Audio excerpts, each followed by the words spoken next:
സ്ത്രീകൾക്ക് സൗജന്യ യാത്ര ഒരുക്കുന്നതോടെ സ്വകാര്യ ബസ് മേഖല മാത്രമല്ല KSRTCയും തകരുമെന്ന് ബസ് ഓപ്പറേറ്റേഴ്സ് അസോസിയേഷൻ.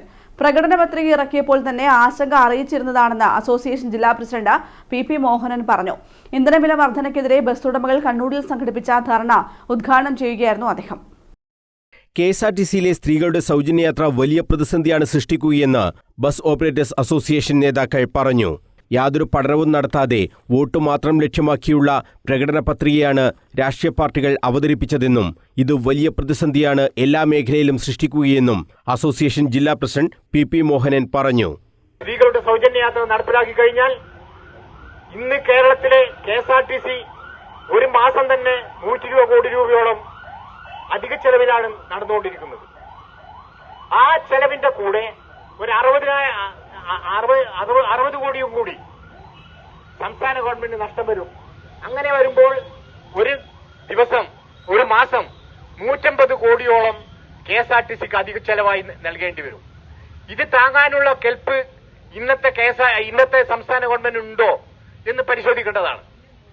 അത് ഈ കാര്യങ്ങളൊക്കെ തന്നെ കർണാടകത്തിലായാലും തമിഴ്നാട്ടിലായാലും അതുപോലെ തന്നെ തെലങ്കാനയിലായാലും എല്ലാം നടപ്പിലാക്കിയിട്ടുണ്ട്.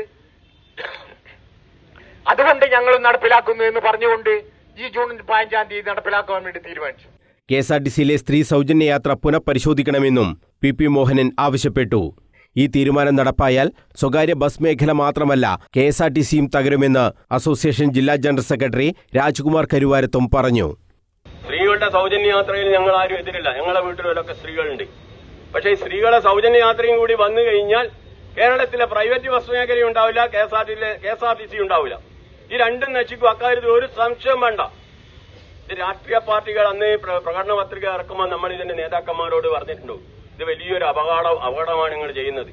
ഇപ്പൊ ഞങ്ങളുടെ കൂട്ടത്തിൽ തന്നെ അവർ പറഞ്ഞു, അവരൊരു പ്രകടന പത്രികയാണ്. ഇപ്പൊ നമുക്ക് ആ പ്രകടന പത്രികയ്ക്ക് എതിരായിട്ട് നമ്മൾ പറഞ്ഞു കഴിഞ്ഞാൽ നാളെ ഇവർക്ക് വോട്ട് കുറയില്ല, തോറ്റുപോകും എന്തോ ചെയ്തിട്ടുണ്ടെങ്കിൽ അത് നിങ്ങളെ പ്രകടന പത്രിക എതിർത്തുകൊണ്ടാന്ന് പറയും.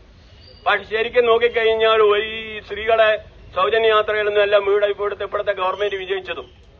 ബസ് യാത്രക്കാരിൽ ഭൂരിഭാഗവും സ്ത്രീകളും വിദ്യാർത്ഥികളും മാത്രമാണ്. ഇനി വിദ്യാർത്ഥികളെ കൊണ്ടുപോകുന്ന സംവിധാനം മാത്രമായി സ്വകാര്യ ബസ് മേഖല മാറുമെന്നും അസോസിയേഷൻ നേതാക്കൾ പറഞ്ഞു. വിദ്യാർത്ഥികളുടെ യാത്രാനിരക്ക് 14 വർഷമായി വർദ്ധിപ്പിച്ചിട്ട് ടോയ്ലറ്റിൽ പോകാൻ പോലും 10 രൂപ വേണമെന്നിരിക്കെയാണ് 1 രൂപ മാത്രം നൽകി വിദ്യാർത്ഥികൾ ബസ്സിൽ യാത്ര ചെയ്യുന്നത്. മറ്റൊരു മേഖലയിലും ഇല്ലാത്ത സൗജന്യമാണ് സ്വകാര്യ ബസ്സുകളിൽ വിദ്യാർത്ഥികൾക്ക് നൽകുന്നത്. വിദ്യാർത്ഥി സംഘടനകളെ ഭയന്നുകൊണ്ടു മാത്രമാണ് സർക്കാർ ഇക്കാര്യത്തിൽ തീരുമാനമെടുക്കാത്തതെന്നും അസോസിയേഷൻ കുറ്റപ്പെടുത്തി. ഡീസൽ വില വർധനവോടുകൂടി സ്വകാര്യ ബസ് മേഖല മുന്നോട്ട് കൊണ്ടുപോകാൻ കഴിയാത്ത സ്ഥിതിയാണ് നിലവിലുള്ളത്. സ്വകാര്യ ബസ്സുകൾക്ക് സബ്സിഡി നിരക്കിൽ ഡീസൽ ലഭ്യമാക്കാൻ സർക്കാർ തീരുമാനമെടുക്കണമെന്നും നേതാക്കൾ പറഞ്ഞു.